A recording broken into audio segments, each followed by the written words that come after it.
Hello everyone. आज इस video lecture में हम क्लास 5 गुजरात स्टेट बोर्ड की टेक्स्ट बुक का फर्स्ट लैंग्वेज इंग्लिश का यूनिट 6 पढ़ेंगे, जिसका टाइटल है अवर नेशनल फ्लैग। तो जानते हैं हमारे नेशनल फ्लैग के बारे में। तो बहुत ही इंटरेस्टिंग है बच्चों के लिए। इस चैप्टर में कॉन्वर्सेशन दिया है ग्रैंडपा, सुजल और अल्पा के बीच में। Grandpa said, what are you doing Sujal and Alpa? Sujal and Alpa तुम क्या कर रहे हो? Sujal said, we are colouring our national flag. हम हमारे नेशनल फ्लैग को कलर कर रहे हैं। Our art teacher has given us homework to colour our national flag. हमारे आर्ट के टीचर ने हमें होमवर्क दिया है कि नेशनल फ्लैग में कलर करना है। Alpa said, grandpa, the best coloured picture will be displayed on the soft board and whoever does it well will be bestowed the prize for it on the Independence Day. Alpa बता दिए, दादाजी जो भी सबसे अच्छा कलर करेगा ना नेशनल फ्लैग के अंदर, उसका पिक्चर को सॉफ्ट बोर्ड जो क्लास के बाहर या तो अंदर होता है ना, उस पर डिस्प्ले करेगी और उसे इंडिपेंडेंस डे के दिन प्राइज भी मिलेगा। Sujal said, look grandpa, how have I done it? देखो ग्रैंडपा, मैंने कैसा किया। उसने कलर करके दिखाया ग्रैंडपा को। Grandpa said, well done. देखो, एनकरेज करने के लिए दादा ने बोला बहुत अच्छा, well done. Well, do you know the history of our national flag? फिर दादाजी दोनों को पूछते, ठीक है, क्या तुम दोनों नेशनल फ्लैग की हिस्ट्री के बारे में जानते हो? Sujal said, no, please tell us something about the national flag. Sujal बोलता है, नहीं दादाजी, हम नहीं जानते, कृपया करके हमें उसके बारे में कुछ बताइए। देखो, ये पिक्चर में आपको पता चलेगा दादाजी है, नीचे अल्पा और सुजल कलर कर रहे हैं नेशनल फ्लैग को। Grandpa said, the national flag of India has 3 equal horizontal bands. कि नेशनल फ्लैग जो इंडिया का है उसके अंदर 3 हॉरिजॉन्टल बैंड्स है। बैंड मतलब स्ट्राइप, पट्टा, हम ऐसा बोले, इधर क्लॉथ से बना हुआ है। और साइज कैसी है तीनों की? इक्वल, कोई बड़ा कोई छोटा ऐसा नहीं है। हॉरिजॉन्टल मतलब across.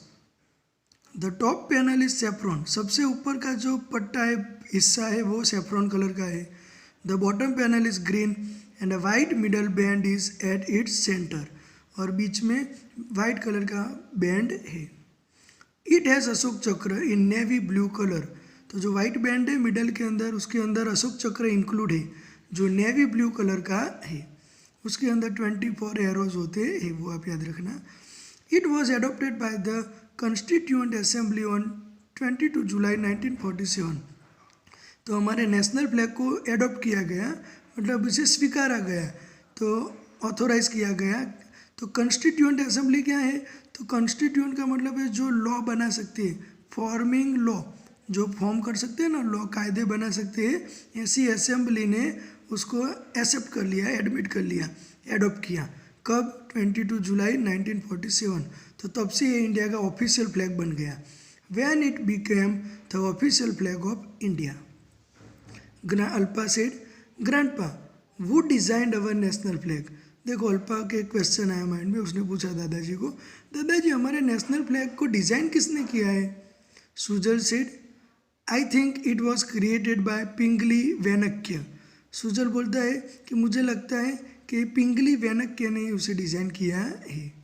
Grandpa said, yes it is right, सही है सुजल तुम्हारा एकदम। तो पिंगली वेनक्य कौन थे? तो इंडिया के फ्रीडम फाइटर थे। जैसे गांधी जी, सुभाष चंद्र बोस, ये सब फ्रीडम फाइटर थे ना, ऐसे पिंगली वेनक्य भी इंडिया के फ्रीडम फाइटर थे। तो वो हमारे नेशनल फ्लैग के डिज़ाइनर है, ऐसा आपको याद रखना है। Sujal said, what is its importance? इसका क्या महत्व है? तो अभी दादाजी इस कॉन्वर्सेशन में उसका इम्पोर्टेंस बताएंगे नेशनल फ्लैग का। Grandpa said, the national flag is a symbol of nation. तो पूरे देश का सिंबल है, सिंबलाइज करता है, रिप्रेजेंट करता है। Every nation has a flag, हर देश का झंडा होता है। A national flag is the symbol of unity, honour and freedom. Unity मतलब मिलजुल कर रहना, ऑनर मतलब प्राइड, गर्व, और फ्रीडम मतलब आज़ादी। तो ये सभी चीज़ों को रिप्रेजेंट करता है नेशनल फ्लैग।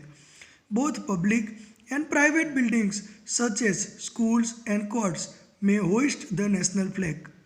प्राइवेट बिल्डिंग या तो गवर्नमेंट बिल्डिंग के ऊपर आप नेशनल फ्लैग को होइस्ट कर सकते हो, लहरा सकते हो, लेकिन कुछ रूल्स याद रखने हैं, ठीक है। उसका इंसल्ट होना चाहिए नहीं। स्कूल है, हाई कोर्ट है, पुलिस स्टेशन है, तो ऐसा नहीं कि खाली रिपब्लिक डे 15 अगस्त को ही हम नेशनल फ्लैग होइस्ट कर सकते हैं। अब ये गुजरात हाई कोर्ट देखो, इनकम टैक्स ऑफिस देखो, तो ऐसी कुछ बिल्डिंग पे रोज़ नेशनल फ्लैग होइस्ट किया जाता है और शाम को इसे ठीक से नीचे उतारा जाता है। Alpa said our class teacher told us the history of the national flag. Alpa कहती है हमारे क्लास टीचर ने हमें नेशनल फ्लैग का हिस्ट्री बताया था। Yesterday he informed us about the national flag.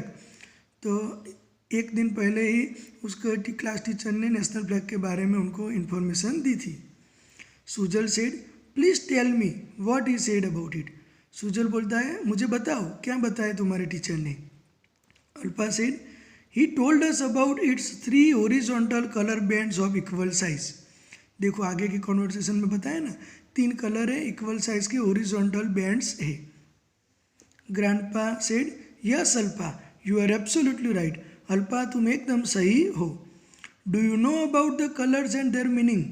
तुम्हें सभी कलर के मीनिंग पता है, क्यों वही कलर यूज़ किए।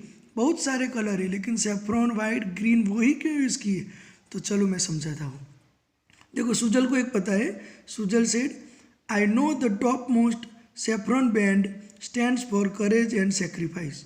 सुजल बोलता है सबसे ऊपर का जो सेफ्रॉन बैंड है वो हिम्मत और बलिदान को दर्शाता है। करेज मतलब हिम्मत, सेक्रीफाइस मतलब बलिदान। ग्रैंडपा सेड राइट, सही है तुम्हारा बेटा। The bottom green band stands for life and prosperity. तो दादाजी बोलते सबसे नीचे का जो ग्रीन कलर का है वो लाइफ मतलब ज़िंदगी कैसी है, और प्रॉस्पेरिटी मतलब वेल्थ, देश में कितनी समृद्धि है, पैसे है, wealth. While the white band in the centre stands for truth and purity. तो सत्य और शुद्धता के बारे में जो वाइट बैंड है मिडल में वो बताता है। तो तीनों कलर का आप याद रखना, ठीक है।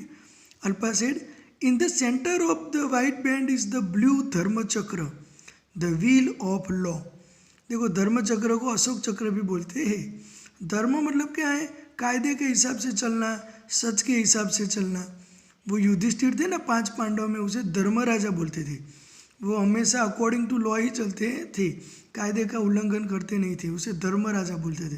तो धर्म चक्र आप याद रखना, Ashoka Chakra the wheel of law. Sujal said what does it stand for.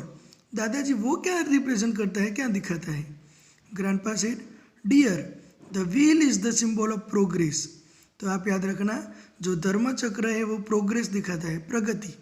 वो हमें कांस्टेंट करनी है अगर देश को आगे ले जाना है, तो रुकना नहीं है। It is the pride of our nation, ये हमारे देश का गर्व है। Do you know certain rules must be followed whenever the national flag is hoisted. क्या तुम्हें पता है कुछ ऐसे फिक्स रूल है जो नेशनल फ्लैग को लहराने के टाइम फॉलो करने ही पड़ते हैं, कंपलसरी, मस्ट, कंपलसेशन है इधर। Alpa said what are they. हमें नहीं पता दादाजी, क्या है वो रूल्स बताओ। Will you please tell us, क्या तुम हमें बता सकते हो। Grandpa said while hoisting the national flag we must stand at attention. तो हमें अटेंशन की पोजीशन में खड़े रहना है जब नेशनल फ्लैग को लहरा रहे तब। एंड सैल्यूट इट, और उसको बहुत ठीक से सैल्यूट करना है।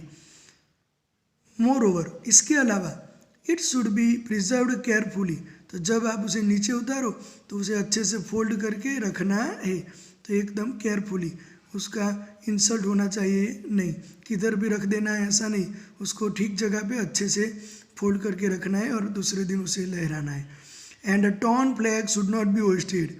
और ध्यान रखना फटा हुआ या उसके अंदर थोड़ा भी छेद है तो ऐसा फ्लैग को फरकाना नहीं है, वो उसका इंसल्ट है, हम सबका इंडियंस का भी इंसल्ट है, तो ध्यान रखना है। Sujal said thank you grandfather, we will remember this forever. आपने बहुत ही अच्छी इन्फॉर्मेशन दी दादाजी, थैंक यू, आपका आभार, हम इसे हमेशा के लिए याद रखेंगे। ग्रैंडपा फिर सुजल बोलता है दादाजी we have a national bird, an animal, a flower and a fruit. तो देखो दादाजी हमारा नेशनल बर्ड है पीकॉक, एनिमल है टाइगर, फ्लावर है लोटस, फ्रूट है mango. Do we have a national food. क्या हमारा नेशनल फूड नहीं है दादाजी? देखो नेशनल फूड डिसाइड नहीं कर सकते ना, क्योंकि इंडिया में जितने स्टेट है सबकी अलग अलग फूड की वेराइटीज़ है, तो किसी एक को नेशनल फूड डिक्लेयर करना ठीक रहेगा नहीं। तो अल्पा बोलती है आई थिंक खिचड़ी। अल्पा बोलती है मुझे लगता है खिचड़ी होनी चाहिए। दादाजी बोलते हैं हा हा हा। दादाजी हंसने लगते हैं, फिर बोलते हैं नाउ प्रिपेयर इट। ठीक है चलो खिचड़ी बनाओ। Okay, thank you so much, bye bye, have a nice day.